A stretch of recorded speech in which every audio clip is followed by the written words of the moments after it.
Right. Hi, everybody. Good to see you here. Okay, so we're going to continue to talk about greedy algorithms.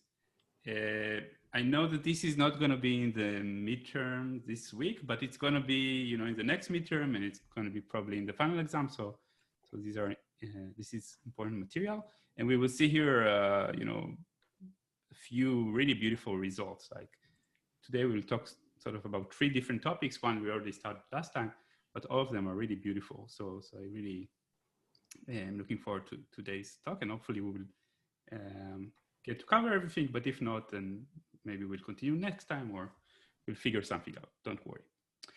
All right, so this is like a recap slide. So last time we talked about greedy algorithms. We started with this simple problem that you have a student that get homework assignments, and the homework assignments has deadlines, and the student want to solve as many homework assignments as possible. And the strategies that we saw was optimal is this greedy strategy. Just at every point in time, do the assignment with the shortest deadline. Okay, and we proved that this is optimal. That if there's like another scheduling, which is even better, that is optimal, then we can change this scheduling to our scheduling without reducing the cost. And this is sort of, you can abstract this away and say that this is something that happens in many greedy algorithms, that you have this exchange property, that if you look at the greedy solution and any optimal solution, you can make local changes in the optimal solution until you get to the greedy solution. Okay, and we also saw this manifest in this problem of minimum spanning trees, MST. We talked about the cut property, which says that we are looking at 2 parts of the graph, subset of vertices S and the complement, and we're looking at all edges crossing this cut, and we look at the edge with the smallest weight, and this edge should appear in one minimum spanning tree. And the way that we prove it is via this exchange argument as well. We sort of, okay, so there's a picture in the bottom. So we are assuming that, E is we have some minimum spanning tree T that uses some other edge E prime, but then we say, okay, what happens if we add E to the tree and remove E prime?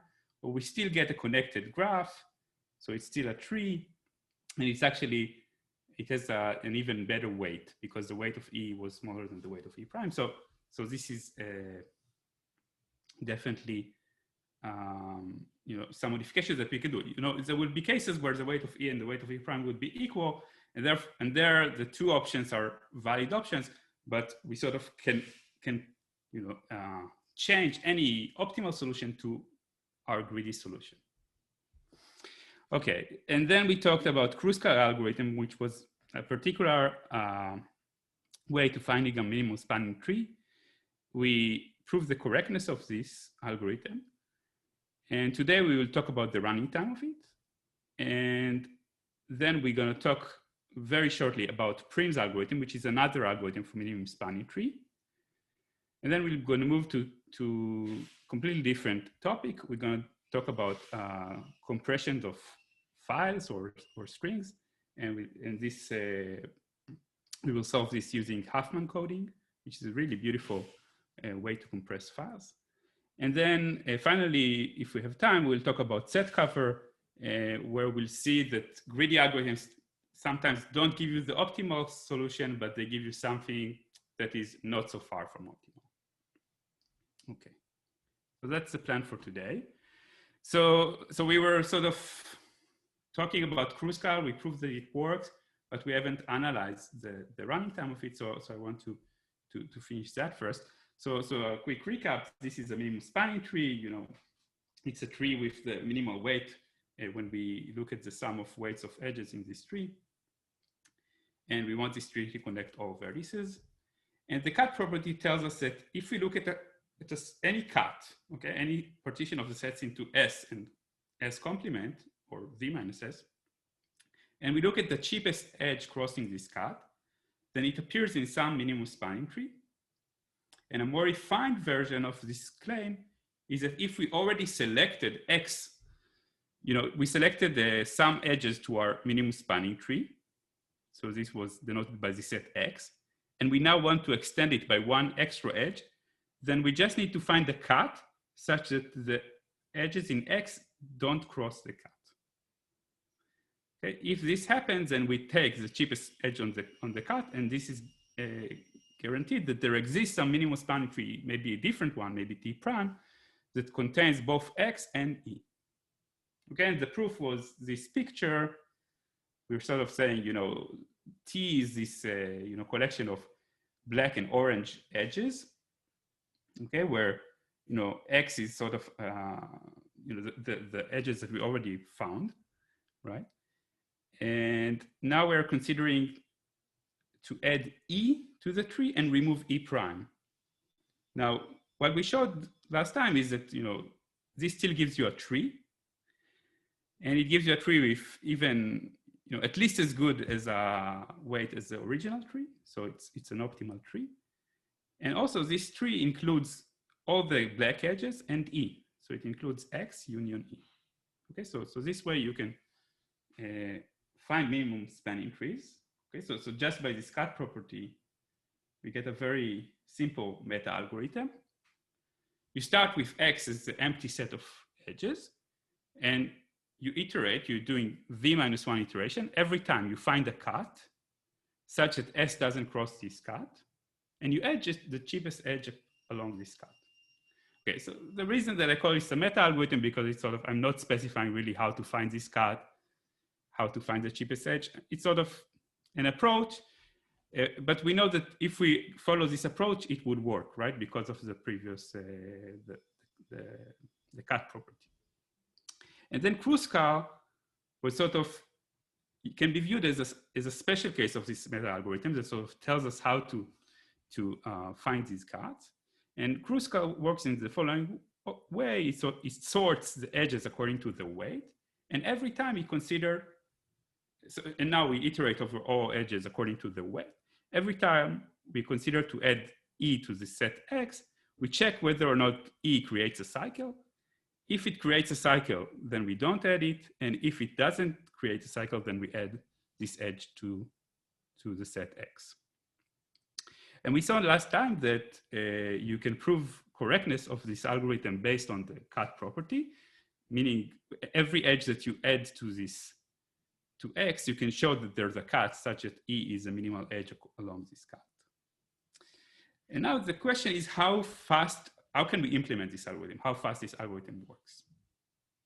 Okay, so far everything, as I said, was last time. Now something new. How can we implement Kruskal's algorithm?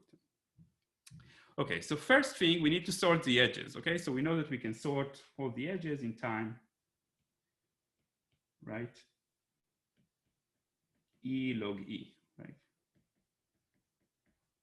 And we know that we can do it in E log E, and we also know that, we cannot do sorting better than that if we're doing comparison-based sorting. Okay, what about this step, right? This check. We want to check whether adding E to the set of edges X creates a cycle. How can we do that? We already learned an algorithm that checks if a graph has a cycle. Which algorithm was it? I mean, probably more than one. Okay, so DFS, right? So we can run DFS on the set of edges X union E and check if there's a back edge. If there's a back edge, then we know that there's a cycle, right? So this means that you can do this check by DFS. You can do it in time order V. Why do I say order V? Because I'm only looking at the graph consisting of edges in X and union E. And X is of size at most V, so the number of edges in this graph is at most V, right? So what does it give you? It gives you an algorithm like the naive implementation. Give you an algorithm that runs in time E log E plus E times V, right? Because you are making these checks for every edge. Okay, so this is not near linear time and not even nearly linear time. And can we do better than that? And the answer that I see in the chat that you're saying, yeah, we can do better. Is that we can do, we can maintain a data structure called union find. And using this data structure, we can actually make all these checks way more efficient. Okay, so how do we do this with union find? Okay, so sorting, I'm not going to change this, but here between 2 and 3, let's add 2.1. I'm going to, for every vertex V, I'm going to add the set, make the set that contains only this vertex. So union find is sort of a data structure that maintains collections of sets. We can make a set where I give you like the list of elements in this set. I can find whether two elements belong to the same set, and I can take the union of two sets. Okay, so I'm starting with every vertex represent a singleton. It's only a set containing this vertex. And now, sort of what do these sets represent? What I want them to represent is the connected component in this graph of edges X, okay, in this graph represented by the edges in X. Okay, so if you recall, so X was this collection of back edges, right?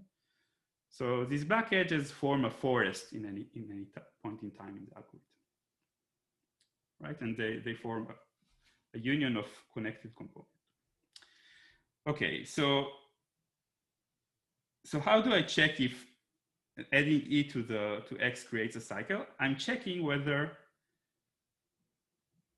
the connected component of, okay, so E is, sorry.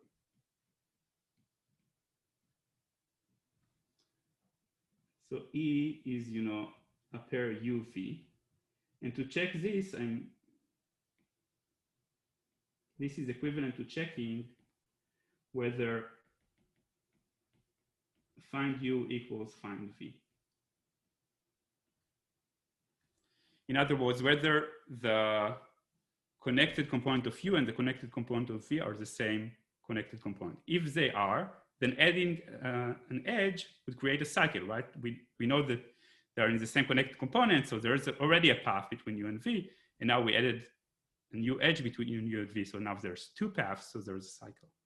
Okay, and if they're in different connected component, then adding this edge would not create a cycle. So this check is exactly checking whether the connected component of U equals the connected component of V.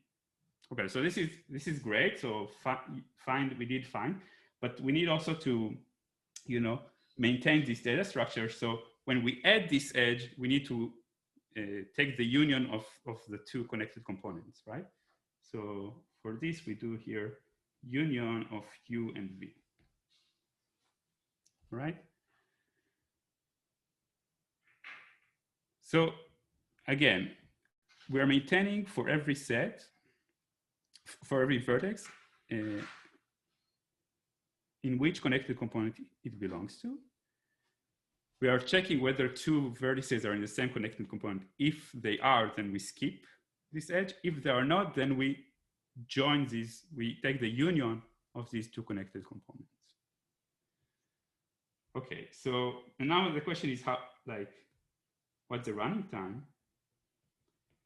Well, let's look at how many operations we did. Okay, so we did n make sets. Okay, but make sets cost order 1, usually in union find. And then we have m finds. And we have at most n unions, right? Every time we do a union, we increase the size of X by 1, and X is a set of edges in a tree, so X could not be bigger than V minus 1. So it's at most n minus 1. Right? So I think that you already seen it in 61B, this data structure of union find. There are a bunch of ways to implement this data structure. And, you know, all of them get runtime, which is order log V or log E. It doesn't really matter because V and E are polynomial in one another. So their logs is at most a constant factor away from one another. So this means that every step would work in time order log n. So total running time would be order E log E. Okay. Now, in the book and in previous semesters, you can spend like an entire lecture about, you know, this data structure, union find. They are very beautiful and, you know, sophisticated. There's like two of them which are fairly simple that give you this log V, and there's one which is more complicated that give you something even better, give you log star V. Now notice that since we are sorting the edges in the beginning, like making this operation in less than log E time would not really decrease the running time. But you could argue that maybe you got the edges sorted to begin with, so you don't need to do step 2. And then it makes sense that you want to improve this. Anyway, I'm just saying that this semester, this would be out of the scope. So we are not going to look closely at union find. Let's just take it as a black box that this data structure exists. Okay, and if you want to read about it, you can see it in the book, or you can see it in lectures from previous semesters. All right. So now I'm going to skip. I had a slide on this, but I'm going to skip it. I'm just to say, you know, even like the two simple implementation of union find would give you the running times that we want, and the more sophisticated one would give you, you know, slightly better, but not better because the sorting would still take E log E. All right, so I'm going to skip that. All right, so what did we get overall? We got that Kruskal is an algorithm that finds the minimum span increase, and it works in time E log E. Okay, so it's nearly linear time, right? It's sort of very similar to what we had in Dijkstra's algorithm, right? Dijkstra's algorithm also worked with V plus E times log E. All right. Next, I want to give you another algorithm, and I'm just going to give it, you know, in very quickly. But this algorithm is sort of very similar to the meta algorithm, right? We call this meta algorithm. We said that in any point in time, we look for a cut that doesn't, such that X doesn't cross this cut, and we add the cheapest edge in this cut, right? And, you know, sometimes we'll have many options to pick up cuts. So this is really, you know, just a recipe of how to do how to build the minimum span tree. So now let's look at this example, right? This is an example that we saw last time. And I want to give you a strategy of how to choose these cuts. So let's say that I want to build this minimum span tree, and I want to build it by building a subtree that grows and grows until it becomes the full tree. So let's say that I want E to be like the root of this tree, okay? So now I need some edge that would be, okay, so I'm looking at this E. I need some edge that would connect E to the rest of the graph. Okay, so how can I find a good edge for the minimum span tree? I can take the cut that takes E versus everybody else, right? Let's take E to be in one side of the cut and everybody else in the other side. And now what do I know? I know that the smallest edge in this cut should be in a minimum span tree.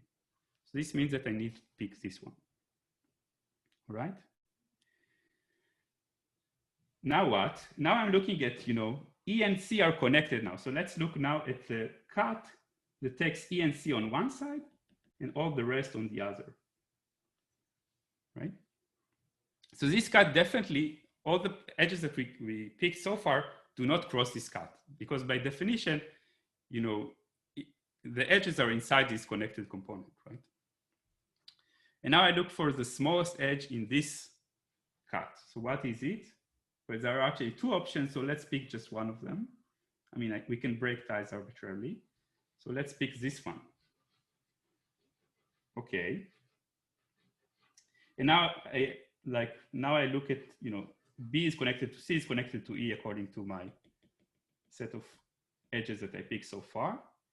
And now I look at this cut and I look which is the shortest edge, connecting B, C, and E to the rest of the graph.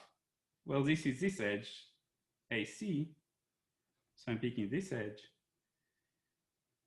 And I repeat it. Now I have, this is the cut. And the shortest edge is this 2. And finally, I have, just everything versus F. So I need to take this edge. So this is an algorithm such that in every step of the way, my cut is defined to be, on one side, I have the connected component of everything that I connected so far. And on the other side, everything else. Okay, so this is a very, in my opinion, it's actually a much more natural way to sort of build this tree from the cut property. You sort of start with a vertex and then you find an edge and then you find another edge and so on and so forth. And every time you have a subtree of the original tree. And this is called Prim's algorithm. Now you can also ask yourself, how can we implement that, right? So we want to sort of maintain at every point, we want to figure out which is the next edge that we can add to the tree. So for that, we will maintain 2 variables for each vertex. Okay, so for each vertex not covered so far. One, it will be the cost, which is the minimum. The cost of V will be the minimum weight of an edge UV, such that U was already covered. Okay, so U already touches the set of edges X, and V is not covered. Okay. And we're going to also store prev V, which will be the argmin of that. Okay, sort of every vertex V remembers not only the weight of the smallest edge connecting S to V, but also which vertex gave you this minimal value. Okay, and now you need to pick the edge with smallest values in the cut. So just pick the edge with smallest cost. The edge with smallest cost, the cost represents the smallest way to add the vertex V to the graph, because it could be that we have several ways of adding V to the graph. Maybe there's like, for example, when we added A, we could have, look at the edge AB or AC, right? So both of them are ways to add A to the connected component BCE, but AC is better, right? It's more efficient. All right, so this is the main idea. There are, if you want to look at it, how to implement it, there are some details. It's very similar to Dijkstra's algorithm, in the sense that you're sort of maintaining for every vertex, some number. Here it's cost. In Dijkstra it was distance. You're updating these numbers. And also at every point you're picking the vertex with the smallest number. So you can implement it using a priority queue. And the running time would be exactly the same as Dijkstra's algorithm. The update would be slightly different. Instead of updating as we did in Bellman-Ford and Dijkstra, where you look at the distance to a certain vertex U, and then you improve it if there's a V such that the distance to V plus the edge going from V to U is better. Here, you're just gonna, see if there's a better way to add this vertex into the subtree, and the better way would exist because you introduced a new vertex into the subtree. Okay, so maybe this was a little bit high level, and just if you're interested, look in the book and see how this is implemented. It's very similar to Dijkstra's algorithm. Okay, so any questions about Prim's algorithm, at least intuitively why it works, and then maybe the second thing is how to implement this. So it will be a good time to stop for questions.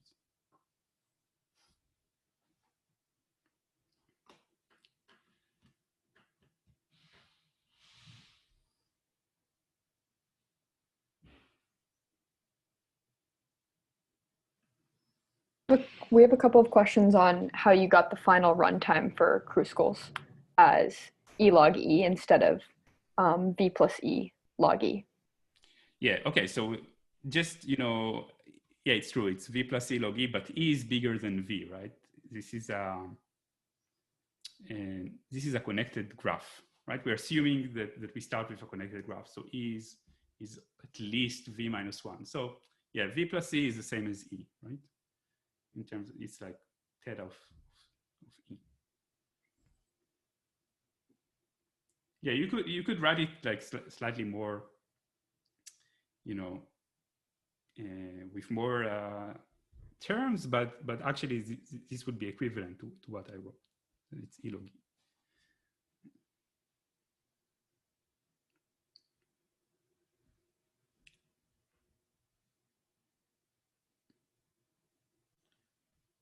Okay, so I see the question about what is prev. So I want to maintain for every vertex that is not already covered in my tree that I'm building, I want to maintain two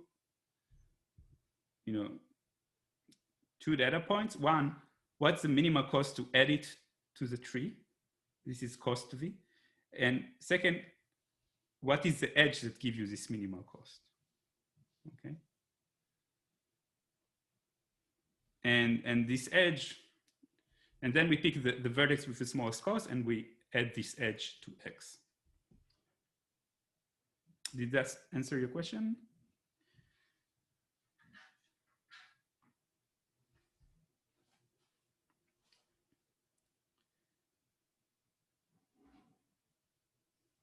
So it's very similar to, I mean, maybe I haven't said it in class, but also in Dijkstra, we have this prev if we want to sort of output the shortest path tree. It's sort of a way to output a tree, right? So one way to output a tree is every vertex remembers its father, and this gives you a representation of a tree, and in the end we can output this tree. Okay. So this sort of sums up the chapter on minimum spanning tree, and now I want to continue with other greedy algorithms. So the next question that we will solve using greedy algorithms is this question about data compression. So, okay, so clean slate, we think of having a very, very long file, and we want to compress it. Maybe we want to run the zip on it, or RAR, or I don't know, whatever people are using these days. And the question is, how can we do it? So the question how to do it in the most efficient way is maybe, there are so many different algorithms that we can use to compress, and so many different algorithms that we can use to decode. So we will not answer this question, but what we will answer is sort of how to do it optimally in a more restricted setting. And the more restricted setting is that we want to sort of encode every character in our alphabet by a binary string, and we just want to take the concatenation of all these binary strings. Okay, so what do we assume? So let's start. Okay, so here we had like a specific choice. So we said, let's say that we have 32 characters in our alphabet. Let's say it's English plus a few symbols. And every character has its own frequency. So maybe E appears more than Q. Okay, so E is actually the characters that appears the most in English. So now we have a very long text with, I don't know, 1 billion characters, and we want to encode it efficiently in binary. Okay, so the most naive solution is just to, since we have 32 optional characters, we can encode every character with 5 bits. Okay? Every character would be translated into 5 bits. So overall, we would have 5n bits. But notice that sort of we ignored this information. every symbol in our alphabet appears differently. So maybe E appears like on 20% of the characters, and maybe Q appears in less than 0.5% of the characters. So maybe this encoding that gives every character the same length is not the best one. Maybe there's a better way. Okay, so let's see an example. So we have, let's say, A, B, C, and D. So now in this example, we only have 4 characters. And A occurs with frequency 0.3. So 40% of the letters are A, 30% are B, 20% are C, and 10% are D. Okay, so let's look at the first encoding, the naive one. Well, we just encode A as 0, 0, B as 0, 1, C as 1, 0, and D as 1, 1. And what would be the cost? Well, it would be, right, every symbol, we need 2 bits to encode it, so it would be 2n, but we can write it more, we can do a more complicated calculation. So let's see how many bits did we need to express all the A's. We need like 0.4n. This is the number of A's that we have, and each one of them costs 2 bits. Then B, we added 0.3n, and each one of them costs us 2 bits, and so on and so forth. So overall, this is 2n. Right, so can we do better than that? And the first thing that you notice, if you look at this cost function, is that it makes sense that things that appear more often would have a shorter encoding, and things that appear less often would have a longer encoding. It sort of also makes sense in a natural language. You want, words that you use a lot, you want them to be short, like the or a or is, right? Whereas things like, I don't know, alphabet is longer because you don't use it as much.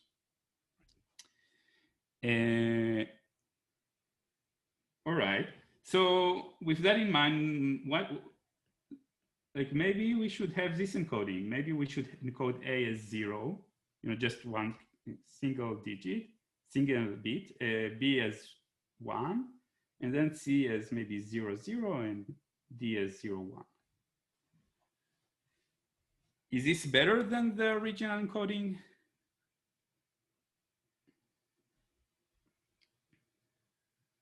Seems better, right? Because A is shorter, but does it even work? Is it an encoding that we can actually decode from? And the answer is no, right? So let's say that they tell you that the encoded string was 0, 0, 0. What was the message that I encoded? It could be a lot of different messages. It could be AAA, or maybe AC, or maybe CA, right? So we cannot decode. So this is bad. Why is this bad? What was the reason that it was bad? The reason it was bad that there was like several ways of encoding, right? There was no unique decoding. In other words, even think of understanding what is the first symbol. We had more than one way to understand what is the first symbol. It could be A and it could be C, right? Because this is C and this is A. So in particular, the reason that this failed is because one encoding was a prefix of another, right? The encoding of A was, was the same thing as the encoding of C, but C added a few more bits after it. So we will not allow that. So we will not allow that, any 2 code words would be prefix of one another. If this happens, then obviously we have some problem, right? Because we will not be able to understand if we need to read 1 bit or 2 bits or 5 bits or 10 bits, right? So now let's look, okay, so we saw that this doesn't work. Does the original thing work? Can we encode everything with 2 bits? I mean, let me ask you, what does this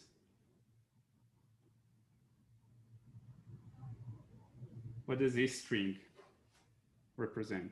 This binary string, where does it come from? Right. It's AC/DC, right? And the reason that you were able to do it is it's simple, right? Every 2 bits is a symbol, so you just know how to break it, right? You break it here, and then decode. Okay, so now let's look at the third encoding. This third encoding would be prefix free, means that every 2 code words will not be a prefix of one another. And let's try to see the cost of this encoding. So it will be, the encoding of A would be 0.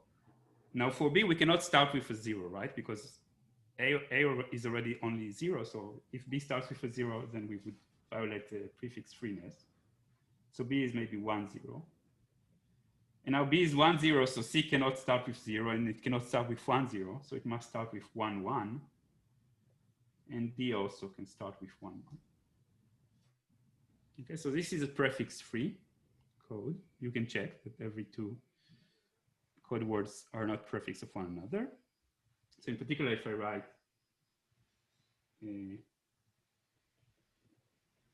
this thing, then you can decode it, and it's, again, AC/DC.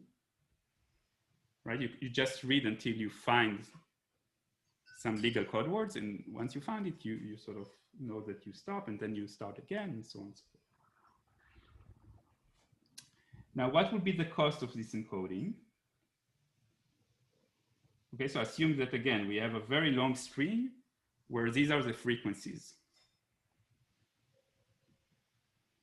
So how many bits would we spend on encoding all the A's? This much, right? On encoding all the B's, this much. Encoding all the C's, this much, and encoding all the D's, this much.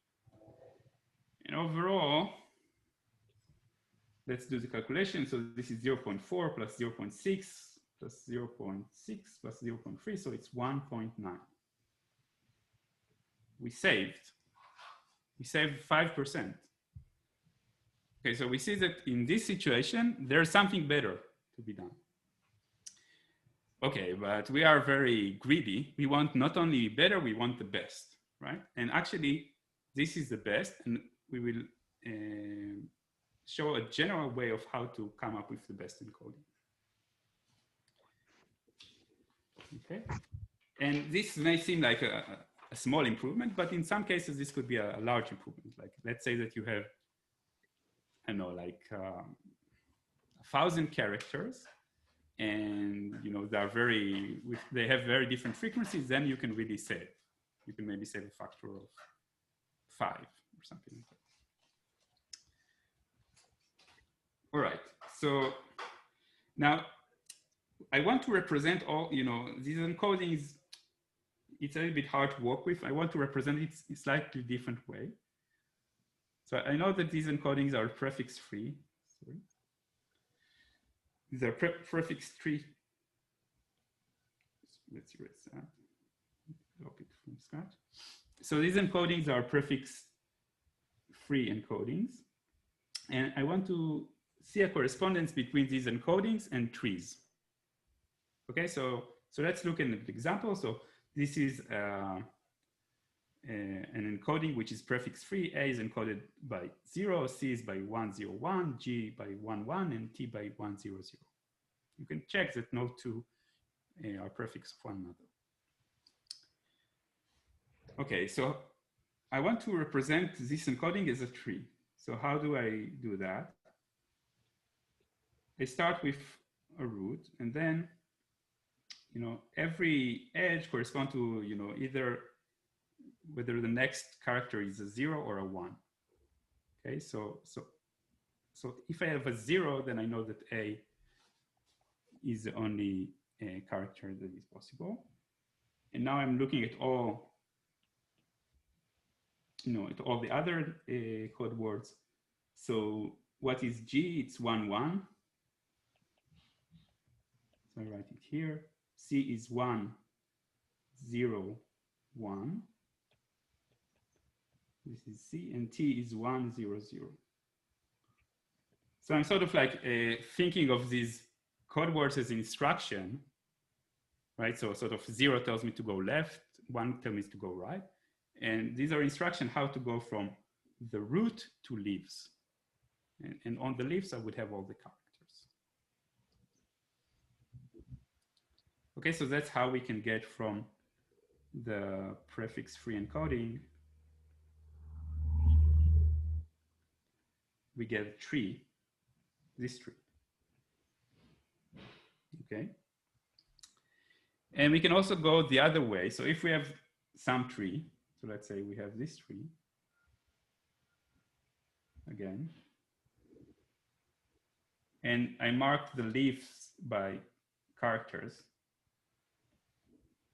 then I can get an encoding, like every, if I start with this tree, then I get the encoding that A is 0, T is, 1, 0, 0, and so on. So I get the same encoding because I'm like treating this as 0, 1, 0. Now the question is, why would this be a prefix-free encoding? Why, if I start with any tree, I get a prefix-free encoding? So if you think about it, what does it mean that two strings are prefix of one another?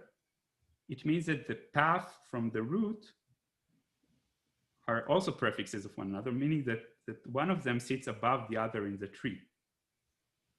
Right? One of them is like an ancestor of the other. But we only looked at leaves. So if we only look at the set of leaves, nobody is an ancestor of nobody else, right? So this means that this is prefix-free. So we can start with any tree, put the character on the leaves of this tree, and build from it a prefix-free code. And it's sort of like an if and only if. You can go both directions. Okay, so was this transformation clear? I mean, you could try to prove it formally, but since we are a little bit short on time today, I want to focus on the more interesting stuff. Okay. So,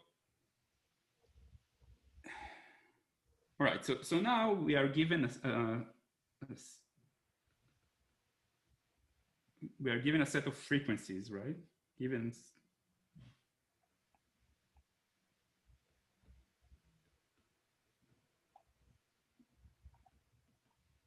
So let's say that we have little n characters in our alphabet.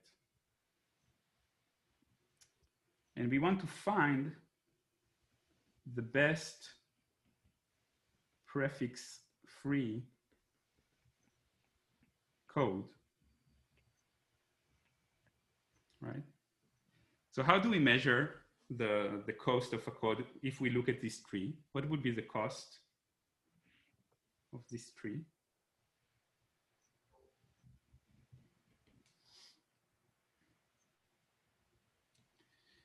The height of the tree, it's an upper bound, right? So every symbol would be encoded by at most the height of the tree. But actually what we saw is that we have a more refined notion, right? So what we did earlier, right? Sort of counted, for every frequency, we counted, the frequency times the depth or times the length of the encoding. So this would be also the depth in the tree. So actually what we want to look at is the sum over all frequencies, fi times the depth of symbol I in the tree. Right? Because this, eventually the length of my file would be capital N times the cost.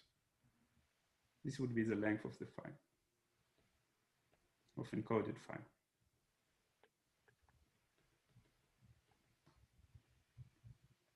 So in capital N is, just, it sort of doesn't change anything, right? So we can just think of it as a formal variable. So we just need to minimize the cost of the tree. All right, so we can always take this, complete binary tree on 4 things, and then, the depth of every symbol would be 2, because like all the symbols would be of length of depth 2. We have 4 symbols of depth 2 in a complete binary tree. But here we saw that there is another tree which is better. In particular, okay, so I'm assuming again that this is, maybe these are the frequencies. So here we saw that there's something better. Here the cost would be 1.9. Okay. Now the question is, how can you minimize this thing? So if you think about it, I want to think of this cost in a different way. We are sort of, we know that we need to build a tree whose leaves are all these characters, right? Another way to view it is that we are sort of starting from the leaves and sort of building the tree from bottom up. So what are the operations that we do? Every time we can pick 2 nodes that are not connected and sort of merge them, find like a common father to both of them. So in particular, we can like start with T and C, and then merge them, and then merge what we got with G, and then merge what we got with A. This is a way to build a tree. So I now want to look at the cost if I view the sequences of merges. Okay, so I want to associate with every vertex V, with every internal vertex or node V, FV would be the sum over all, U that are descendants of V of FU. Okay, so I'm like looking at every particular vertex in this graph, and I'm looking at all the leaves in this subtree. So let's say that this is V. Right, and what do we know about the frequencies? They were like 0.4, 0.1, 0.2, and 0.3. So I look at this vertex V, and the frequency that I give to this vertex V is just the sum over all its descendants. So the frequency here would be 0.6, right? Because it's 0.1 plus 0.2 plus 0.3. Now, if you think about it, what does this frequency represent? It represents what? So think of it as like a random variable. Which character would be next is a random variable. With probability 40% will be A, 20% will be C, 30% G, and 10% will be T. So this FV corresponds to the probability that when we try to encode this random variable, we would pass through this vertex, right? Particularly, the probability of a leaf is just the original frequency, and the probability or frequency of every other vertex is just the sum of all the leaf in its subtree. Okay, and how many bits in expectation would we need to write on this random variable? It's exactly this thing, this cost, right? The sum over Fi times the depth of the symbol. And another way to see it is that we are paying 1 for every internal node that we pass through. So we definitely pay 1 for that. And here we would pay 1 for this vertex V, we would pay 1 with probability 0.6. And for this, we would pay with probability 0.3. And that's it. So we have 3 internal nodes here marked with 1, 0.6, and 0.3. And indeed, the cost is 1.9. Okay, so cost of prefix 3 is the sum over FV, where V is internal.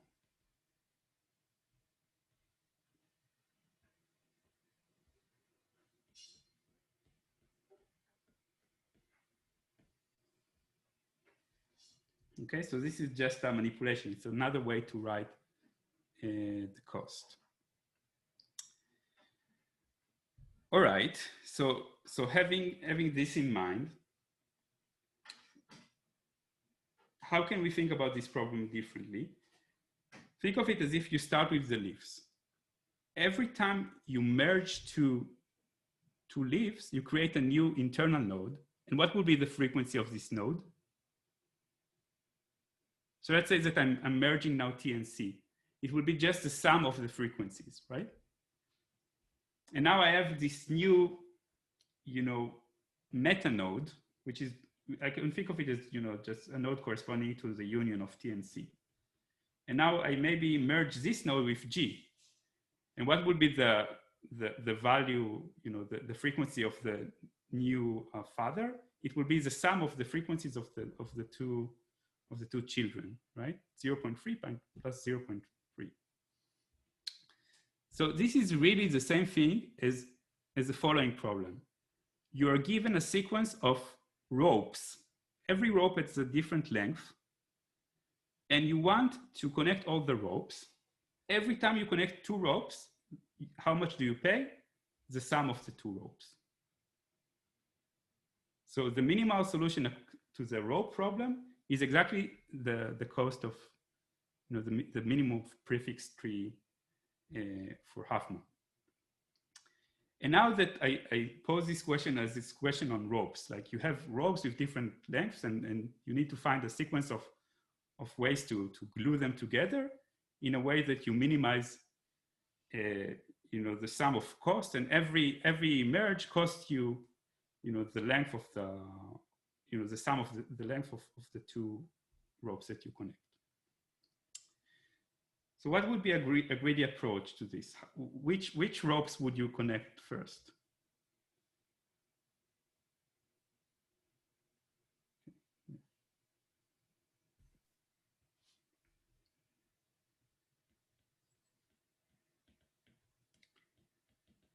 Which nodes to merge first?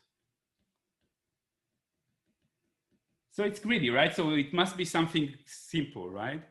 So a natural choice, and I see you say it in the chat. Why don't we take the two shortest one, or the two smallest one, and merge them? And the claim is that this works. Okay, so that's the claim of Huffman.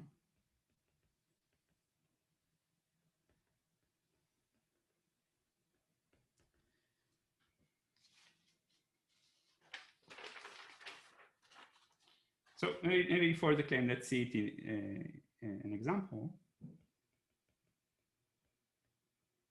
So we have this example where we have A and 0.4, C with frequency 0.1, T with frequency 0.2, and G with frequency 0.3.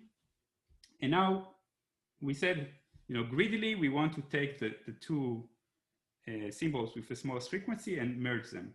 Okay, so let's merge the two with smallest frequency, it's C and T. So now we have like a new meta node corresponding to the pair CT, and the total frequency that we have is 0.3. Right? C or T appears on 30% of the characters. And everything else I'm sort of copying, I'm not changing. And now I do the next merge. So now I pick the two smallest one in the second row. So the two smallest ones are the CT and G. So I'm merging these two guys. So that's CTG. And the frequency would be 0.6. And I'm keeping A on the side, and then I'm merging everything else.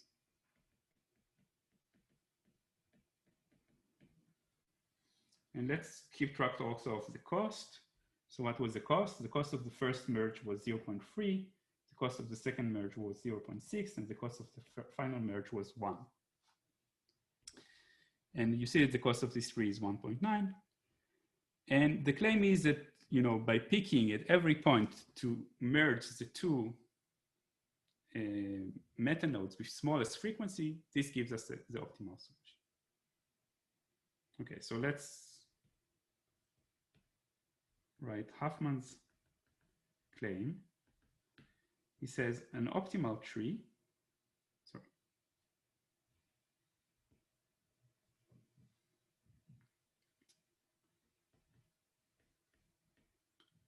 there's an optimal tree where the two lowest frequencies are siblings. Okay, in other words, like the fact that here we connected, C and T, these were two, like if we look at this tree, it's sort of upside down, but these are really the leaves, right? And this is a tree. So C and T are indeed the smallest frequency ones, and there are siblings in the tree. So why is this true?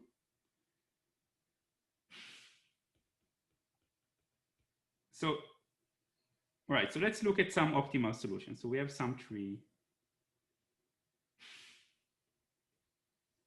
Okay, maybe I'm drawing it a bit wrong, but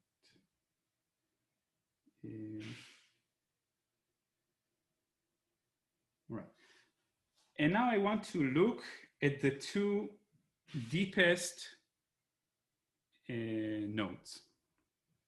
Okay, so before that, I just want to say, it doesn't make sense that at a certain point, we would have a node with only one child, right? Because this would be definitely not optimal, right? So it doesn't make sense that, if we have a 1, we go right, and if we have a 0, we don't do nothing, right? Because then we can just, discard this edge and, make the tree even better. So this would not happen. So every node it's either a leaf or has two children. Okay. So this is what's called like without loss of generality. So this is an optimal tree is a full binary tree.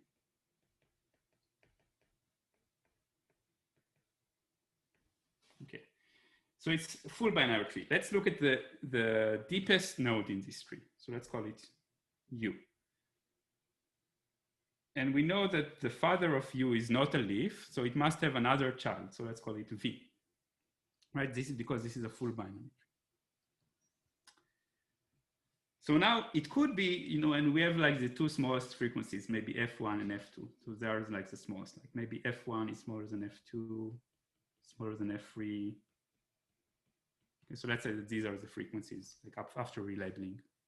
So I want to say in the optimal solution, what I'll have here is like F1 and F2, or in other words, I'll have 1 and 2.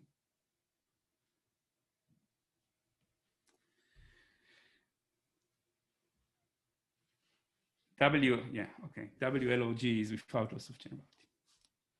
Yeah. It's not even without loss of generality. Every optimal tree would be a full binary tree. So if it's not full binary tree, it's not optimal.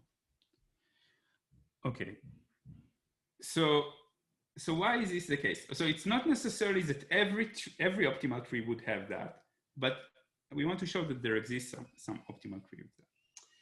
So maybe 1 and 2 are not here. If 1 and 2 are here, then definitely everything is great and we have nothing to prove. But maybe 1 and 2 are like somewhere else. Maybe 1 is here and 2 is here. So what can we do in this situation?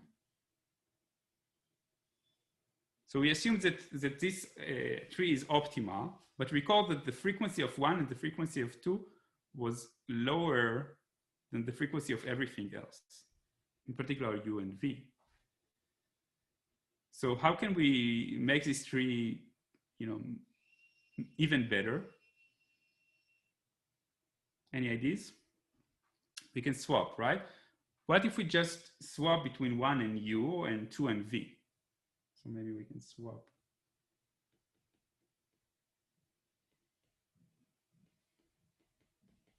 If we swap, then recall what was the cost function for every leaf? we had the frequency times the depth, right?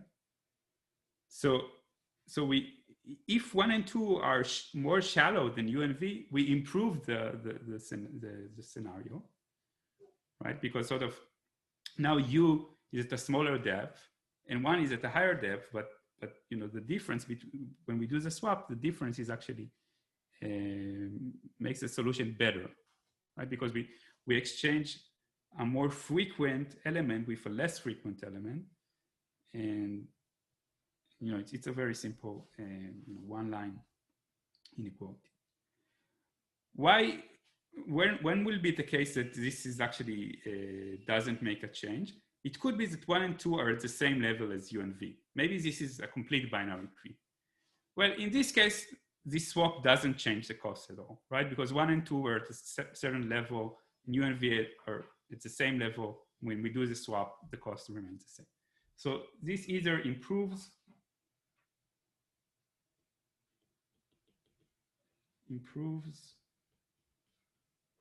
value. Well, it actually cannot improve value because this is optimal, or maintains the same value.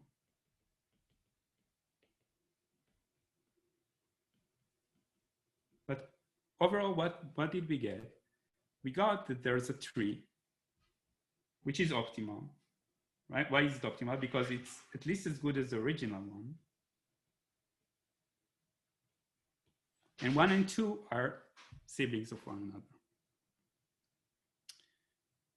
Okay, so I claim that this is more or less it, that to get from this simple fact into the fact that the greedy algorithm would actually give you the best solution, just induction. Why is that?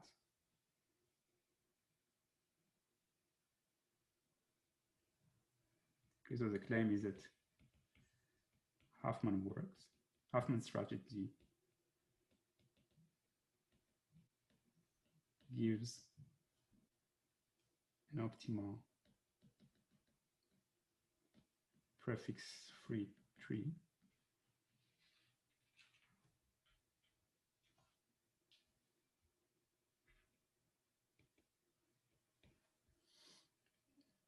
And the proof is as follows. So we start with some optimal tree T.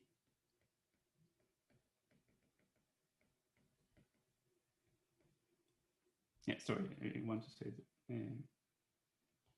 So the proof is by induction on n, the number of leaves or the number of frequencies, right? So the base case, when we have one leaf or 2 leaves is very simple, right? 1 leaf is just, there's only 1 tree, and 2 leaves, there's only 1 tree, right? Just this tree. So this is simple and obviously works. I mean, there is no choice actually of what to do. So the induction step. So suppose that Huffman works perfectly for things up to size n-1, and now let's show that it works for size n. So let T be an optimal tree. And we know that there's an optimal tree such that, F1 and F2 are siblings. And I'm assuming that, this is just by relabeling that F1 is smaller than F2, smaller than F3, and so on. So we have T, is some tree. I mean, looks, I don't know how it looks, but at some point we have, 1 and 2. Okay, so now I want to look at this thing. What does Huffman is doing? It's sort of merging 1 and 2 and then solving it recursively on, right? So Huffman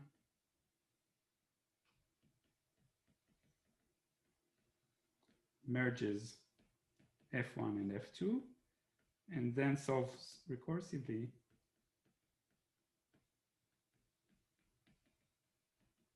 on, this is the frequency of the merge node, and we have all the other frequencies. Okay, so Huffman reduces, like every step in Huffman, we reduce the size of the problem by 1. And what do we know? We know that Huffman works for inputs of size n-1. So in particular, Huffman would give me the best tree for these frequencies. Okay, so what does it mean? It means that, Huffman would give me some tree T prime whose leaves are like F1 plus F2, F3 up to Fn. And then I'm going to take this T prime and I'm going to make the tree T prime prime, where I'm just going to replace this node to correspond to F1 plus F2. I'm going to replace it with a node with 2 children, F1, F2. And I claim that this is well, first, this is exactly the tree that Huffman would give, and I claim that this is an optimal tree. Why is it an optimal tree? I'm claiming that it's at least as good as T. Well, first notice that, right? So we have we have the same substructure, right? So both in T and in T prime prime, we have this F1 connects with F2, or 1 connects with 2. So at least, from this merge, we have the same cost. Now, what about the other cost of merging all the rest? Well, right, so we can also look in T about all the merges that that happens after we merge 1 and 2. So we can look, just at, let's call it T prime prime, triple prime, where we replace this with this one node, right? So this is like 1 union 1 and 2. So T prime prime is also a prefix-free tree on, frequencies F1 plus F2, F3, F4 up to Fn, right? But what did we assume? We assumed that Huffman works perfectly on n-1 frequencies. So therefore, the T prime was optimal, and therefore the cost of T triple prime is actually equal to the cost of T prime, but it's definitely not bigger than that. Sorry, it's not smaller than that. So the cost of T prime prime, and therefore it's actually equality, and therefore the cost of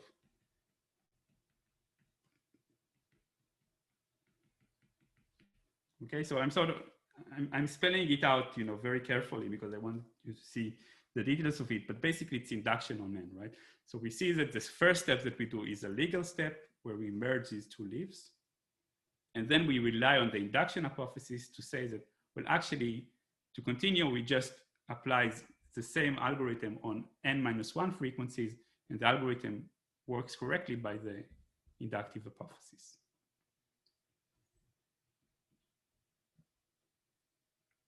All right. So any questions about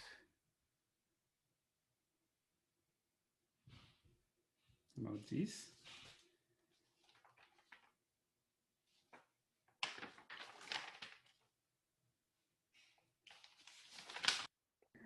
Could you go back over the definitions of T prime, T double prime, and T triple prime?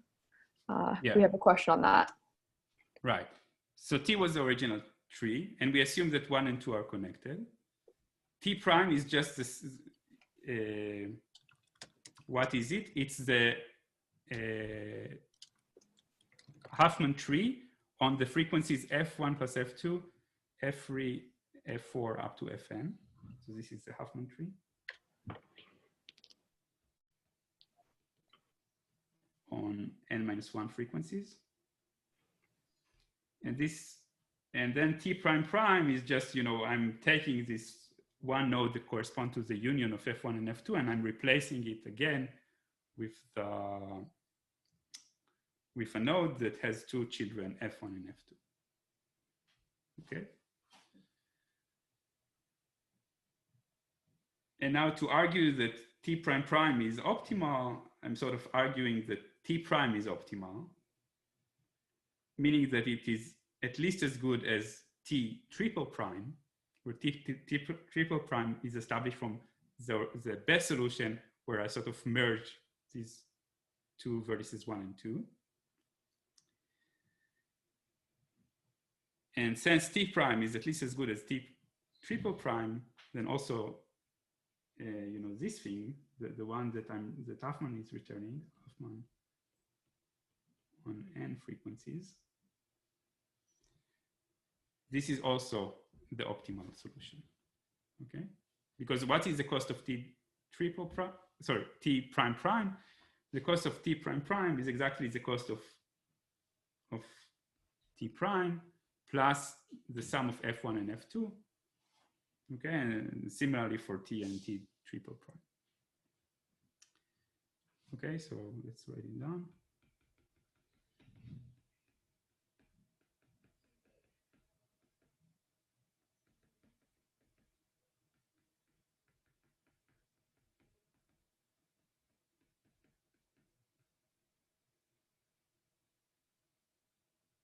Yeah, maybe these primes are not the best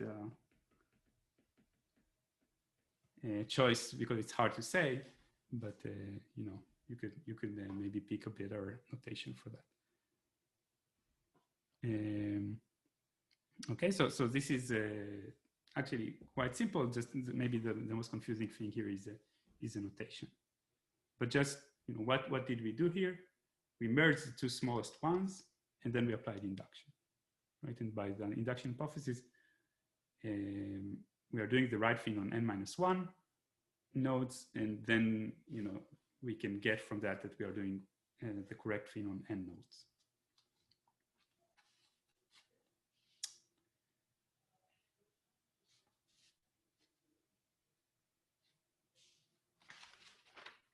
Okay, so is it clear?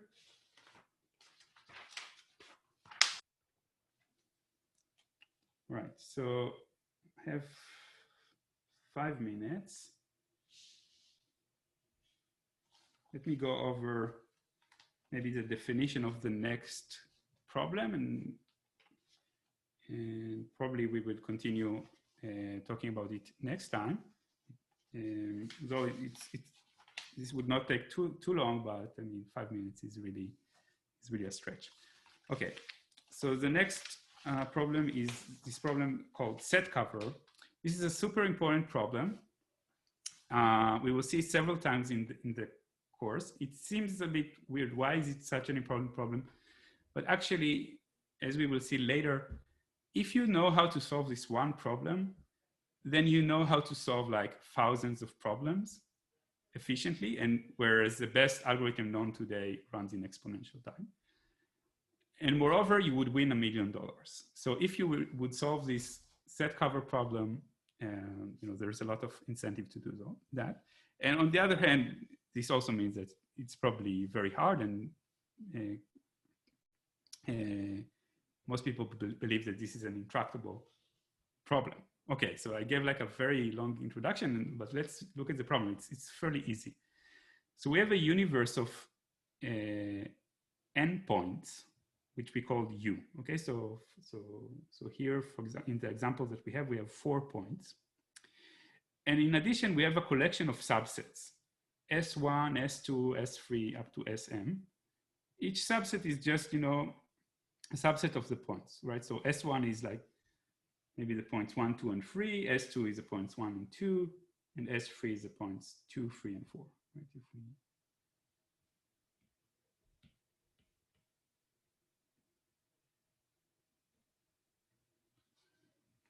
Right? Okay, and we start with a collection of sets such that the union of all these sets equals the universe. So every element in the universe appears in one set at least. And our goal is to find the best way, like the smallest sub-collection that still covers U.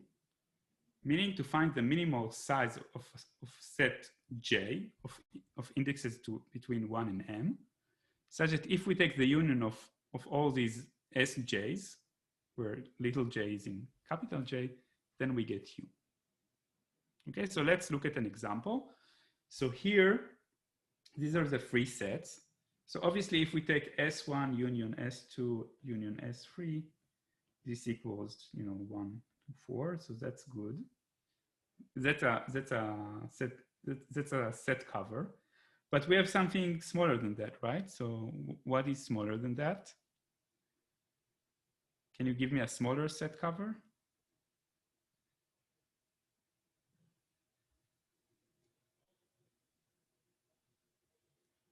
Yeah, right. So S1 union S3 is smaller, right? So it covers everything. Also, S2 union S3 is also covering everything. And notice, these are the best J's. So J corresponding to 1, 3 is optimal, and also J corresponding to 2, 3 is optimal, because there's no one set Si that covers the entire universe, right? So we know that we need to take at least 2 sets, and we found 2 sets that cover everything. So here, in this very simple example, we actually found the optimal solution. Okay, what would be a good greedy strategy? So notice, again, we want to cover all the elements. What would be greedy strategies that you would pick? Any suggestion? Okay, so I see some suggestions. So let's see. Pick the set with most nodes, right? So definitely for the first choice, we haven't done anything yet. It makes sense to pick the one that covers most points. Okay, so and more generally, pick at any time the set that covers most new points, right? Sort of like in the beginning, we'll pick the largest set, but then we covered all these points, so we don't care about them anymore. So now we just are interested in all these points that we haven't covered, and we'll pick the new set that covers as much as possible out of the uncovered points, right? So that's the idea. As an algorithm, it looks like that. You start J with the empty set, and while Sj, what is Sj? It's just the union of everything that you picked so far. While the union doesn't cover everything, pick the set that covers the most. Okay, so pick the I in J with largest size of Si minus everything that we've seen so far. Okay, so you look at every set, you look at how many new elements does it cover, and you pick the one with the largest one. Okay, so that's a greedy strategy.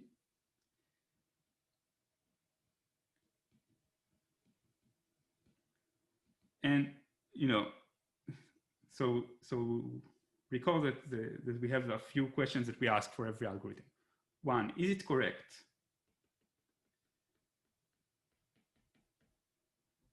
Well, unfortunately, it's not correct. It doesn't give you the optimal solution. I mean, it gives you a solution, but it doesn't give you the optimal solution.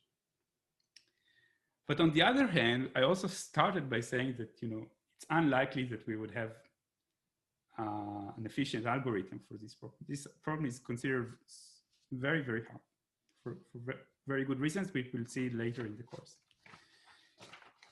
So why is it an incorrect algorithm? So I want to give you a counterexample.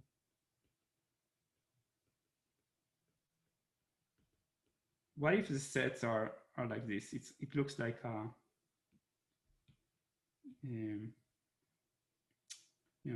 like a flower. So let's say that these are the sets. What are the points?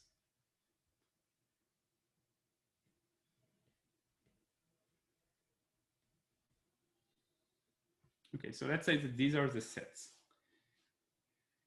Now, what would the greedy strategy do? It picks first the biggest set, right? So it will pick the core. Looks like a turtle. Yeah, maybe a turtle. Yeah, it's because I'm not drawing so nicely. So you pick the biggest set. So you'll pick the core, the one that covers like 5 points. But then you notice that you have to pick all the petals. So this would give you a solution.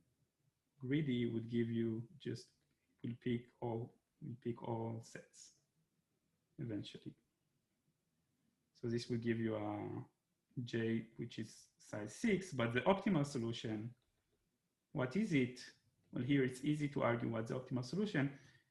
You have to pick all the petals, right? Because there's like, each one of them is the only set that covers, let's say this point is covered only by one set. So you have to pick that set. You have to pick that set, and you have to pick. So you have to pick the petals, and once you pick the petals, you covered everything. So here you see that the optimal solution is 5. So greedy doesn't give you the optimal solution. Now, you can ask, maybe we can change it somehow. Maybe, okay, we notice that these elements are covered only once, so maybe we can do better than that. The short answer is that there's no known strategy that would give you the optimal solution. And in fact, what we show next is that greedy gives you a solution which is not terrible.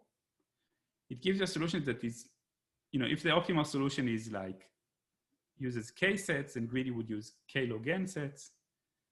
And if we believe that P is different than NP, then we cannot do better than that. So even improving on this very simple greedy strategy would prove that P equals NP.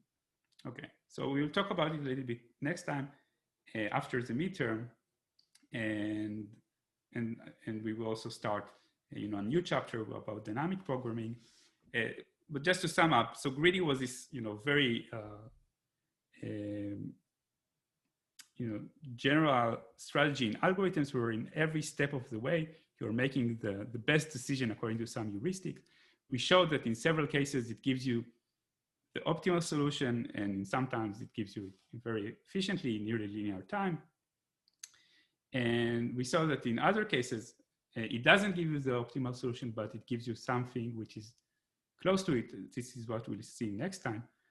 And that's it for today. Good luck in the midterm, and see you again next week.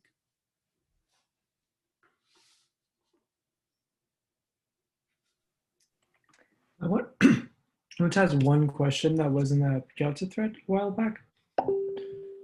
It was a question of why we can drop the log vlog v term in the runtime for Kruskalls, but we can't do the same for like Dijkstra's. And the way I try to justify that is that I said because union find has a very optimized algorithm, they can run in like m calls to it will be m times log star of n. So then I said, oh, that's why it's justified to drop. Okay. No. So it's simpler than that. So in minimum spanning tree, I'm assuming that G is connected. So this is an assumption, right? Mm-hmm. In Dijkstra, we have no assumption like that. In Dijkstra, it could be that we have a vertex that is connected maybe to a few neighbors, and then the rest of the graph is somewhere else. Got it. Okay, so you just okay. So since it's connected, we know that it at least contains a tree. So we know that like E is at least V minus 1 and at most V squared. Okay, so what is the running time? We say it was E log E plus, what did we have, like V log V plus E log V, maybe? Let's say something like that. I mean, I need to go back, but let's say that this is what you got. Well, each of these terms is smaller than E log E, right?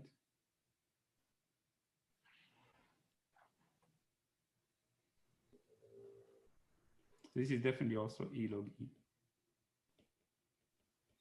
I mean, in general, it could be that V is like N and E is 2. Maybe it's a very weird graph where we don't have any edges, but we still need to notice it.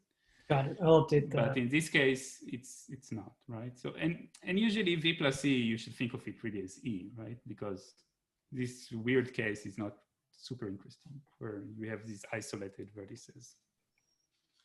Where does the E log E come from? The sorting. I see. Yeah. And if we run the sophisticated union find, then maybe all these things are log star, but we still have the E log E. So, I mean, everything after the sort is maybe better, but the sort itself is E log E. Now, for the prim algorithm, the running time is exactly like Dijkstra. So the runtime is, I mean, if we use binary heaps, it's like this.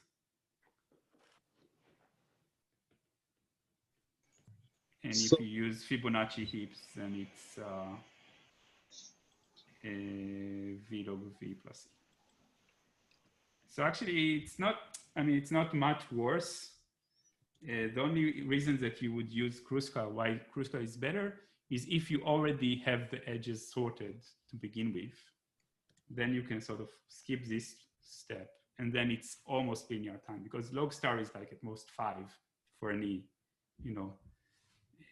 input that you would ever face in life, right? In order to be bigger than 5, you need to be bigger. Like your input should be bigger than 2 to the 60,000 or something like that of length. And this is more than the number of atoms in the universe. So for all practical reasons, log star is constant, but we still have to sort. So I mean, it's not clear that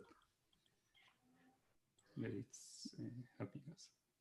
So compared to the naive implementation, our new implementation just doesn't need to take the DFS to detect the cycle. So instead of having like E times V, we have something like V log V. And since V log V is dominated by E log E, so we just have E log E in the end.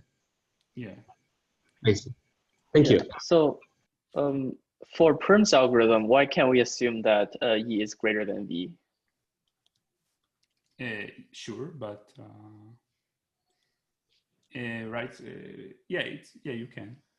So if we assume that we can still have E log V here, right? Right, which is the same. But actually, Fibonacci is a little bit better, right? So it's E plus V log V. So if E is slightly bigger than V, then this is slightly better, right? So let's say E is N squared. Then this would be order N squared, whereas this would be order N squared log N. So, right, so, I mean, we haven't talked really about Fibonacci. It's just, if you care about these things, and you can actually do it a little bit better, usually people would implement it using binary heaps. I mean, let's say something, right? So in most cases, the extra factor of log is not too bad, right? So also logs of N is not too big. You can think of it as like a very big constant if you're really implementing it.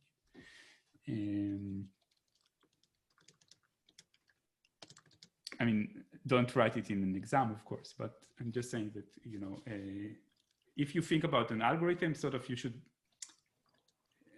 compare first, the polynomial dependence. That's the most important thing. Was it nearly linear or nearly or quadratic? And the logs are, sort of second order terms. We don't care about them that much. Obviously, we would want to get the optimal solution. If we can get rid of the log, it's better. But log n is much smaller than n. So getting rid of polynomial factors is much more important.